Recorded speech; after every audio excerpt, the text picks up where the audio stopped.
Hello students. So today we will study about the University Education Commission 1948-49. You all know that it is also known as Radhakrishnan Commission.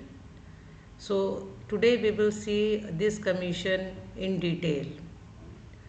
Coming to the background of this commission, अगर हम इस commission के background को देखें कि क्यों इस commission की स्थापना की गई थी, सो यू ऑल नो कि 1947 में हमें इंडिपेंडेंस मिली and after just that in 1948 this commission was appointed by the government of India in November 1948 and इस कमेटी की जो चेयरपर्सन थे he was doctor Sarvepalli Radhakrishnan.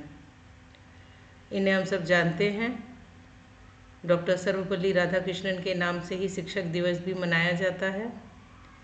सो इन्हें इस कमेटी का चेयरपर्सन चूँकि बनाया गया, इसीलिए इस आयोग को राधाकृष्णन आयोग के नाम से भी जाना जाता है. एम क्या था ओवरऑल इस कमीशन को बनाने का? तो restructure of university education. Bharat में, स्वतंत्र भारत में किस तरह की विश्वविद्यालयी शिक्षा होनी चाहिए, उसको रीस्ट्रक्चर कैसे किया जाए, किस तरीके की नीड है यूनिवर्सिटीज़ में आफ्टर इंडिपेंडेंस, उसके लिए एक प्रारूप तैयार किया जाए. इस उद्देश्य से इस आयोग का गठन किया गया था. आयोग ने जो अपनी रिपोर्ट है वो अगस्त 1949 में सबमिट की. Coming to the need of the commission, कि कमीशन की नीड क्या थी. So first is the decline in the quality of higher education. ऐसा देखने को मिल रहा था कि जो उच्च शिक्षा है, कॉलेज की या विश्वविद्यालय शिक्षा, उसकी गुणवत्ता में जो है वो कमी आ रही है, डिक्लाइन हो रहा था. एक तो ये कारण था कमीशन लाने का. दूसरा, university were isolated from the real life and national goal. जो भी पाठ्यक्रम विश्वविद्यालयों में पढ़ाया जा रहा था वो रियल लाइफ से बिल्कुल आइसोलेटेड था, नेशनल गोल्स को भी पूरा नहीं कर रहा था. यानी हम जो पढ़ाते हैं थ्योरी और जो रियल लाइफ में जो उसका एप्लीकेशन है उसमें काफ़ी जो है वो गैप्स देखने को मिल रहे थे. Over crowded and under funded institutions काफ़ी सारे थे, ओवर क्राउडिंग बहुत सारी थी, लेकिन फंडिंग बहुत ज़्यादा इंस्टीट्यूशन को नहीं मिलने की वजह से जो इंस्टीट्यूशन की क्वालिटीज़ है उस पर काफ़ी इम्पैक्ट पड़ रहा था. Next was need to prepare youth for democratic citizenship and moral life.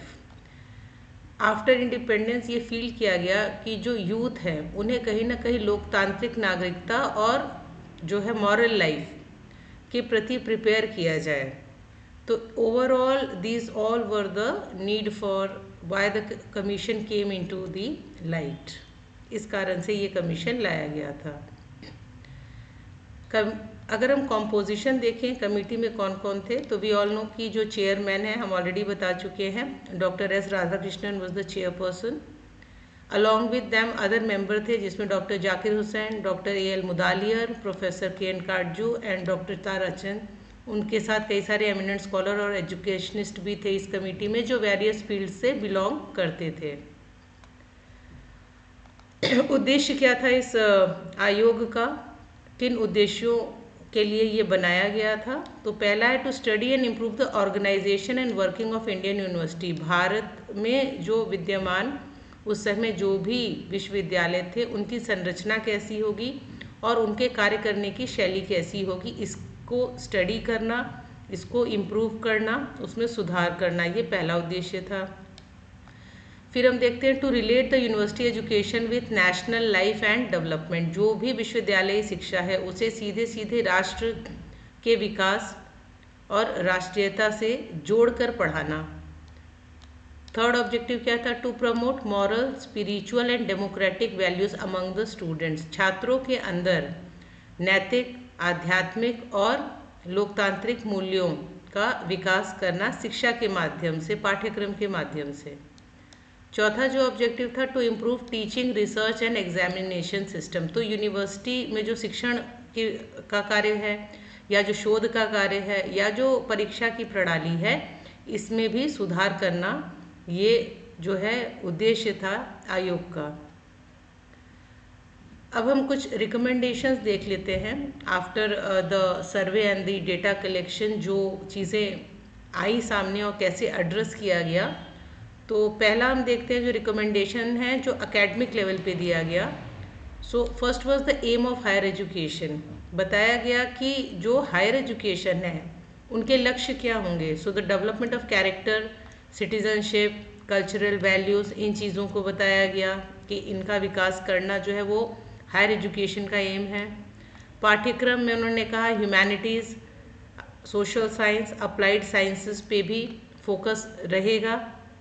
Medium of instruction, जो भाषा का माध्यम है उसमें मदर टंग साथ में रीजनल लैंग्वेजेस का भी ज़्यादा से ज़्यादा उपयोग किया जाएगा। और research, promotion and post graduate studies को भी यूनिवर्सिटी एजुकेशन में जो है वो प्रमोट किया जाएगा और उसके लिए भी जो है काफ़ी इम्प्रूवमेंट या उसे भी प्रमोट करने के लिए व्यवस्था की जाएगी। Next is administrative recommendations. So administrative, जब प्रशासनिक हम देखते हैं कि क्या सुझाव दिए गए प्रशासनिक स्तर पे, तो पहला है कि विश्वविद्यालय स्वायत्तता की बात की जिसको हम यूनिवर्सिटी ऑटोनॉमी कहते हैं। That university is free, should be free from the political interference, यानी हर यूनिवर्सिटी को स्वायत्तता होगी कि फ्रीडम होगी वो किस तरह का पाठ्यक्रम चलाना चाहता है, किस तरह से चलाना चाहता है, उसमें किसी भी तरीके का पॉलिटिकल इंटरफेरेंस नहीं होगा। एग्जामिनेशन रिफॉर्म्स में कंटिन्यूस असेसमेंट की बात की गई और रोट लर्निंग से बाहर आने की बात की गई, यानी जो बच्चे का मूल्यांकन है या मापन है वो एक निरंतर प्रक्रिया होगी और हमें रोट लर्निंग से प्रैक्टिकल लर्निंग की तरफ जो है वो बढ़ना पड़ेगा एग्जामिनेशंस में।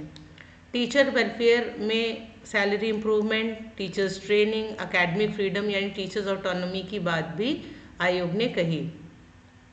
Coming to the UGC recommendation, जो एक बहुत ही इम्पॉर्टेंट रिकमेंडेशन इस आयोग की है कि आयोग ने यूनिवर्सिटी ग्रांट कमीशन को इस्टेब्लिशमेंट की बात की, जो एक ऐसी बॉडी जो हायर इंस्टीट्यूशंस के स्टैंडर्ड सेट करे और साथ में फंडिंग का काम करे, और 1953 में यूजीसी को इम्प्लीमेंट भी कर दिया गया। साथ में कुछ यूनिक फीचर भी इस कमीशन के रहे जो अक्सर एग्जाम्स में भी पूछ लिए जाते हैं। उसमें जो सबसे इम्पॉर्टेंट है वो है रूरल यूनिवर्सिटी, यानी कि जो रूरल एरियाज़ में जो यूनिवर्सिटी है उन्हें इस्टेब्लिश करने की बात कही गई। So it was propose to link education with rural life and agriculture. So specially agriculture पे फोकस करके जो है रूरल एरियाज़ में यूनिवर्सिटी ओपन करने की बात आयोग ने कही, जिससे कि ज़्यादा से ज़्यादा लोगों को सेल्फ रिलायंट बनाया जा सके और कम्युनिटी के प्रति ओरिएंटेशन उनका किया जा सके। Residential and autonomous universities establish करने की भी बात की गई, जिसमें कि full time student life and campus community learning पे फोकस किया जा सके। Then is religious and moral instruction, promote spiritual education without sectarian bias. So किसी भी तरीके के डिस्क्रिमिनेशन के बिना जो है वो धार्मिक और नैतिक शिक्षा जो है उसे प्रमोट किया जाए without any biasness. And then is tutorial system, जो क्लोज टीचर स्टूडेंट इंटरेक्शन है, जो एक ट्यूटोरियल सिस्टम है, मॉनिटोरियल सिस्टम है, ऑक्सफोर्ड मॉडल की ही तर्ज पे आयोग ने भी रिकमेंड किया कि हमारे यहाँ भी टीचर स्टूडेंट इंटरेक्शन को क्लोज करने के लिए ट्यूटोरियल सिस्टम की व्यवस्था भी अपनाई जा सकती है। मॉरल एंड स्पिरिचुअल एजुकेशन पे भी आयोग ने काफ़ी स्ट्रेस दिया है, काफ़ी फोकस किया है कि एजुकेशन जो है वो कैरेक्टर फॉर्मेशन पे उसका फोकस होना चाहिए। वैल्यू प्रमोशन शिक्षा के माध्यम से होना चाहिए, value of truth, love, cooperation and tolerance. Teacher must serve, teacher को मॉरल गाइड भी कहा गया, that teacher are the role models, उन्हें एग्जाम्पल सेट करना है जिन्हें स्टूडेंट फॉलो करें और इमिटेट करें। तो टीचर का मॉरल एंड स्पिरिचुअल कैरेक्टर का अच्छा होना बच्चे के कैरेक्टर फॉर्मेशन में काफ़ी अहम रोल निभाता है, ऐसा आयोग ने कहा। अगर हम इस पूरे कमीशन का इम्पैक्ट देखें तो यह पहला ऐसा आयोग था जिसने मॉडर्न हायर एजुकेशन सिस्टम पर फोकस किया और पहला एक आयोग था जो आफ्टर इंडिपेंडेंस, जिसने काफ़ी कॉम्प्रिहेंसिव तरीके से जो है वो हायर इंस्टीट्यूशंस के लिए प्रोविजंस बताए। यूजीसी का इस्टेब्लिशमेंट भी इन्हीं की रिकमेंडेशंस पे आगे जाके 1953 में हुआ। इन्होंने रिसर्च कल्चर और वैल्यू बेस्ड एजुकेशन पे काफ़ी फोकस किया throughout the whole commission and the report. आगे की जो फर्दर पॉलिसीज़ आई, जैसे मुदालियर कमीशन आया या कोठारी कमीशन आया, उस पर भी राधा कृष्णन आयोग का काफ़ी इम्पैक्ट रहा। So this is the whole Radhakrishnan Ayog in detail. Thank you so much.